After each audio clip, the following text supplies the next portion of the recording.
ফজরের নামাজের পর সমস্ত মেয়েদের সব কাজই শুরু হয়ে যায়। কাজের ভিতরে মানুষের ব্যস্ততা, আর এই ব্যস্ততার ভিতরে আপনাদের সাথে শেয়ার করছি। আর আজকের ব্যস্ততা হলো সমস্ত ভোরের বেলা উঠে আপনাদের দাদার আমি আগে মেশিনই সেলাই করে, টোটো গাড়ির বৃষ্টি হচ্ছে, গাড়িতে বের হবে আপনার দাদা। ভোরবেলা উঠে আগে গাড়িটা ব্যবস্থা করলাম একটু।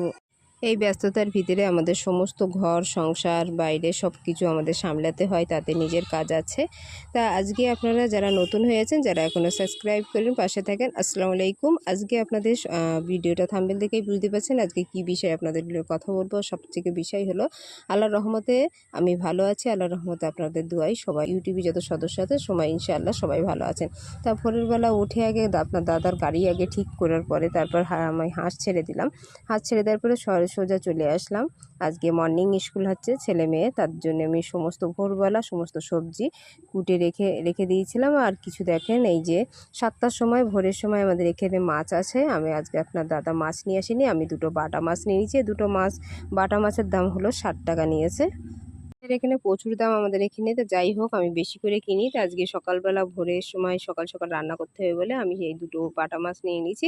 এই বাটা মাছের একটু ঝোল করব। আর এদিকে ছাদ বাগানের যে আমার উচ্ছে হয় সেটা আপনাদের সাথে শেয়ার করেছি। এই উচ্ছেগুলো আমি পেরে নিয়েছি, এতে একটু তেতো না, আমার ছেলেমেয়েরা প্রচুর ভালোবাসে এটা। আমি উচ্ছে দিয়ে আর চিংড়ি মাছ, আপনার দাদা 400 গ্রাম চিংড়ি মাছ এনেছিল, খুব সস্তা এনেছে, একসাথে পেয়েছে বলে 400 নিয়েছে, 30 টাকা করে মনে হয়, 100 টাকা নিয়েছে। যাই হোক নিয়েছে বলে আমি মনে করলাম গাছের থেকে পেরে এনে করি। আর এদিকে ছাদ বাগানেতে কিছু শাক, লাল শাক আলু শাক সমস্ত সব কিছু পেরে নিয়েছি। কিছু আলু কুচিয়ে রেখেছিলাম, তার সাথে দিয়ে এইটা আমি আজকে রেসিপিটা তৈরি করব। আজকে দুপুরের খাবার হলো এই। আর যে চিংড়ি মাছটা নিয়েছি ফ্রিজে রেখে দিয়েছিলাম, দুদিন আগে নিয়ে এসেছিলো, তাই এটা এখন আমি এতে ঢেলে কিছু উচ্ছেতে দেওয়ার জন্য এটা আমি এখন কিছু এর থেকে অল্প নিয়ে নেবো, আবার ফ্রিজে রেখে দেবো। ফ্রিজে এখন রেখে দেবো।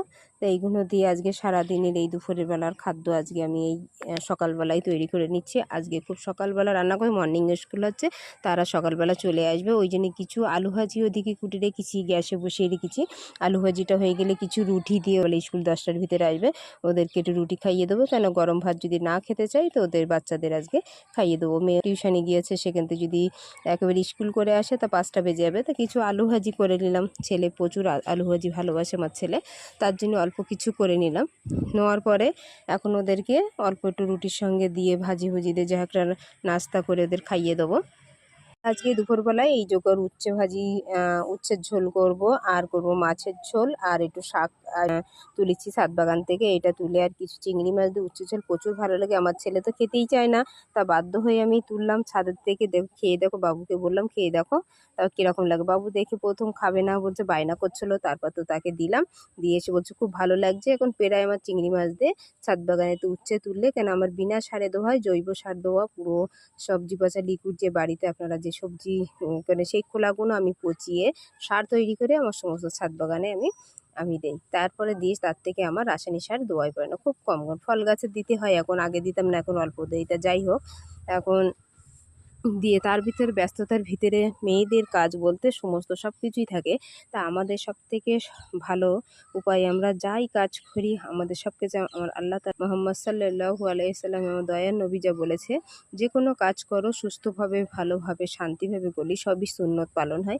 তাই এই সুন্নত পালন আমাদের সমস্ত তারিকা, যে আমাদের নবীজি মুহাম্মদ সাল্লাল্লাহু আলাইহি সাল্লাম দয়ার নবী আমাদের বলে গিয়েছে, সমস্ত সব কিছু আমাদের তারিকা নিয়ম হিসেবে, খাওয়ার তারিকা, বাথরুমে যাওয়া, চাল চলন, রাস্তাঘাটে যে কোনো আপনি যেখানেই যাবেন, আমরা সব সময় আমার আল্লাহ বলবে, এই কথাটাই আমাদের বলতে হবে, যে মনে প্রাণে অন্তরে আমাদের আল্লাহ আমার সাথে আছে, তাহলে আল্লাহ খুব খুশি হয়। আল্লাহর রহমতের দোয়া আমাদের বাড়িতে সব সময়। আর আজান হলে আমাদের প্রত্যেক মায়েরা বোনেরা যারা আছে তাদের অবশ্যই বলতে হবে, আজানের সময় চুপ করে থাকতে হবে, আজানের সময় যে আজের মজ্জেন যা বলবে সেইটাই আমাদের সেইভাবে তাই আমাদেরকে বলতে হবে। বলে আমাদের যখন আল্লাহ সালাহ বলবে তখন বলবেন ইল্লা বিল্লাহ, ওলা হলো কুয়াত ইল্লা বিল্লাহ।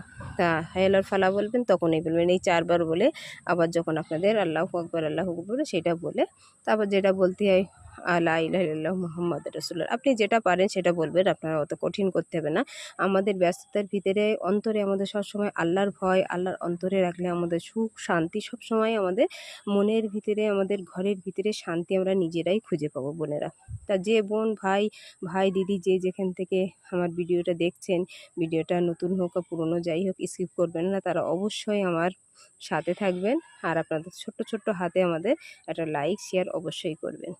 আর আমাদের এই যে সবজি আমি ছাদ বাগানেতে নিয়েছি, তা বিনা সারের কত টেস্ট আপনাকে বলে বোঝাতে পারবো না। আমার বাড়িতে আমি যা শাক কিনে খাই তার থেকে, তা আমি একটু সংসারে খরচা বাঁচানোর জন্যই প্রেশার কুকারে অনেকজনে বলে ভালো লাগে না, এর তারিকা জানতে হবে। এই তারিকা খুব আপনার গ্যাস কম হবে, সেই হিসেবে আপনি সংসার অনেকটাই সঞ্চয় জোগাড় করে রাখতে পারবেন। যখন দেখবেন গ্যাসের অসুবিধা হচ্ছে আপনার, তখন আপনি অবশ্যই সিটিতে যখন গলে যাবে না, 2টো সিটি হবে দিয়ে, আর 3টে সিটিতে আপনি দিয়ে অফ করে দেবেন, তাহলে আপনার অনেকটা খরচা বেঁচে যাবে। আর ভিতরে আস্তে আস্তে রোমে আপনার পুরোটাই গলে যাবে। আর সকালে উঠে যদি ফজরের নামাজের পরে আপনারা যদি যে আয়াতুল কুরসি, সূরা ফাতিহা, সূরা ইখলাস আর সমস্ত ইয়াসিন সূরা যদি আপনারা জানেন, ইয়াসিন ইসলামে যা বলেছে সেটাই, তার যতটা আমরা তারিকা জানি সেই তারিকা আমরা নিয়মে চলার আমরা তার ভিতরে আমরা সময়টা যেন কাটাতে পারি, তার ভিতরে আমরা সংসারের ভিতরে আমরা আল্লাহ তাআলা যেন না ভুলতে পারি, সেই সমাধান আমরা যেন সমস্ত মায়েরা, দিদিরা, সমস্ত যা যেখানে ভাই, দিদি, দাদা, দিদি যে যেখান থেকে দেখছেন সবাই যেন আমরা আমার আল্লাহর সাথে সব সময় আমরা থাকি। আরেকটা বিষয় আমাদের, যে আমরা সমস্ত কাজ করি যাই করি, বিসমিল্লাহ হলো বরকত। আমরা ভাত খোলার থেকে, খাওয়া থেকে, আমাদের বাথরুমে যাওয়ার থেকে, যে বাথরুমে দোয়া না জানে তারা প্রত্যেকেই বিসমিল্লাহ হলো বরকত। বিসমিল্লাহ আল্লাহ তাআলা বলেছে যে জিনিসটা আপনি শয়তানের হাত থেকে রক্ষা করবেন সব সময় আপনি। আর লা ইলাহা ইল্লা আনতা সুবহানাকা ইন্নী কুনতু মিনাজ জালিমিন, এটা হলো বিপদের দোয়া। আপনারা অবশ্যই বিপদের দোয়া সবসময় রাস্তাঘাটে, ট্রেনে, যেখানে যাবেন তারা অবশ্যই এই দোয়াটা আপনারা বলবেন, তাহলে মুসিবত থেকে আমাদের ইউসুফ নবী যে আমাদের বিপদে পড়েছিল, আল্লাহ তাআলা বাঁচিয়েছিল, আল্লাহ তাআলা আমাদেরকেও সেইভাবে সুরক্ষা রাখবে। আর নামাজের পরে সমস্ত দোয়া আছে, যা যা আছে আপনারা জানেন, সমস্ত যা ব্যক্তি যারা প্রত্যেককে 5 ওয়াক্ত নামাজ পড়ে নিজের গায়ে ফু দিয়ে পানিটা খাবেন, আপনি সুস্থ থাকবেন, ভালো থাকবেন আল্লাহর রহমে। আর যারা কবরস্থান দেখবেন তাদেরকে অবশ্যই, যারা ইন্তেকাল করে তাদেরকে তারা দোয়া করার জন্যে সবসময় রাস্তায় কে কখন দোয়া করবে তার জন্য বসে থাকে। কবরস্থান দেখলেই আপনারা অবশ্যই দোয়া করবেন, আসসালামু আলাইকুম এহলাল কবরে, এটা অবশ্যই আপনাদেরকে বলতে হবে। মসজিদের সামনে দেখে যদি আপনি সেই মসজিদের যেটা বলতে হয় না বলতে হয়, এটাও বলতে পারেন, কুল হু আল্লাহু আহাদ আল্লাহু সামাদ লাম ইয়ালিদ ওয়ালাম ইউলাদ ওয়ালাম ইয়াকুল লাহু কুফুয়ান আহাদ। মহান শক্তিশালী আল্লাহ তাআলা, রহমানের রহিম, শাস্তিদাতা, সম্মানীয় অধিকারী, মহাশক্তিশালী, আপনি বাংলায়ও বলতে পারেন। তা আমি সবসময় আমার অন্তরে, আমার আল্লাহ রাস্তাঘাটে সবসময় আমি আল্লাহ ছাড়া আমার মন অন্তর থেকে আমার বেরিয়ে আসে। ওই জন্যই মা, দিদি, ভাই, বোন যে যেখান থেকে দেখছেন তারাও যেন আল্লাহ তাআলা আপনার প্রিয় হতে পারে, আল্লাহ তাআলা আপনার মহব্বতের ভালোবাসা হতে পারে। অন্তরে সবসময় আমি আল্লাহ ছাড়া কোনো কথা বলতে পারিনি, আমার জিভে লফজে আমি সবসময় মনে বলি, আমার কথায়, খাওয়া দাওয়া, রাস্তাঘাটে সবসময় আমার আল্লাহ ছাড়া আমার কোনো যে সবসময় বলি আমার আল্লাহর সাথে আছে। ওই জন্যই আমার সবসময় আমার ঘরে সবসময় আল্লাহর রহমতে আমার কোনো সময় খাদ্য আমার কোনো সময় যেখান থেকে হোক ইনশাল্লাহ আমার হয়ে যায়। তা দেখেন আজকে আমাদের এর ভিতরে কারো যদি বলা ভুল হয়ে যায় অবশ্যই তাহলে মাফ করে দিয়েন। আর তার ভিতরে যে যেখানে দেখছেন তারা অবশ্যই আমার আল্লাহ তাআলার সাথে থাকবেন। আর দেখেন যে পিলেগুলো তুলেছিলাম, তাতে সেই পিলেগুলো আজ আমি আরেকটা ডিম পেড়েছে, ছোট ছোট বাচ্চা ছেড়ে দিচ্ছে, আবার নতুন করে আমি বসিয়ে দেবো মায়েদের। আর এই বাচ্চাগুলো কত বড় হয়েছে সেটাও আপনাদের সাথে শেয়ার করব 1 মাস পর।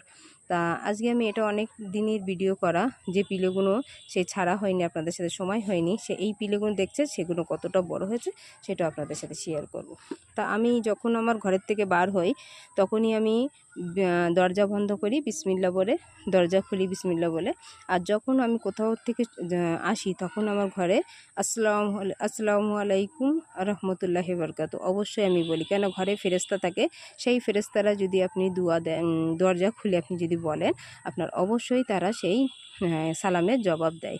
তখন এই ফেরেশতা আপনার ঘরে পুরো চৌকি দিয়ে সালামত, বাল বাচ্চা আর সমস্ত বিপদ আপদ থেকে আপনার রক্ষা করবে অবশ্যই। তা আজকে এই যে আমি ভিডিওটা করলাম, যে যেখান থেকে দেখছেন তারা অবশ্যই কোনো ভুল ত্রুটি যদি হয়ে থাকে অবশ্যই কমেন্ট করে জানাবেন।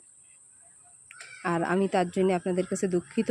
যদি কোনো তরিকি যদি ভুল হয়ে যায় আমার অবশ্যই বলবেন। তা দেখেন আপনার দাদা এখানে আমাদের পেঁয়াজ কিনে এনেছিল 1 বস্তা। সেই 1 বস্তা পেঁয়াজ কিনে আমার অনেকটা নষ্ট হয়ে গিয়েছে, আমার সেই হিসেবে জায়গা নেই। আর এত ইঁদুরে জ্বালাতন করছে, তা আমাদের রাস্তার ধারে আমি 1 বস্তা পেঁয়াজ 3 ভাগে ছোট পেঁয়াজ এক সাইডে রেখেছি, বড় পেঁয়াজ মাঝারি। তাই জন্য আমার খুব কম পচেছে। আপনারাও যদি পারেন এইভাবে ঘরে যদি আগাম যদি যেই দেখবেন কম পয়সা হয়েছে, দাম কমেছে, তখনই আপনারা কিনে আনবেন। তো আজকে ভিডিওটা আমার একটু লং হয়ে যাচ্ছে, মনে হচ্ছে 11 মিনিট, 10 মিনিট ওই 7-8 মিনিটে দিলে ভালো হতো। তো আজকেই আপনাদের সাথে অনেক কিছু একটু শেয়ার করা ছিল, ওই জন্যে। আর আমি একটু অসুস্থ ছিলাম বলে, তা সারাদিনের ব্যস্ততা কাজেরতে চলে আসলাম। মগরবে হাঁস মুরগি তুলে এনে ওই ছেলে মেয়ে চলে এসছে, তাদেরকে আজকে ডিম টোস্ট করেছি। আর এখানে উত্তম আছে, লিকার চা, এদেরকে এখন খাইয়ে দাইয়ে এরা এখন টিউশনি সব এসে এরা দুপুরবেলা খাওয়াতে 1 ঘন্টা ঘুমিয়ে 3টে-4টের সময় এসে আধ ঘন্টা ঘুমিয়ে এরা। আর ভালো লাগলে অবশ্যই এটা লাইক শেয়ার সাবস্ক্রাইব। ভালো থাকেন, আল্লাহ হাফেজ।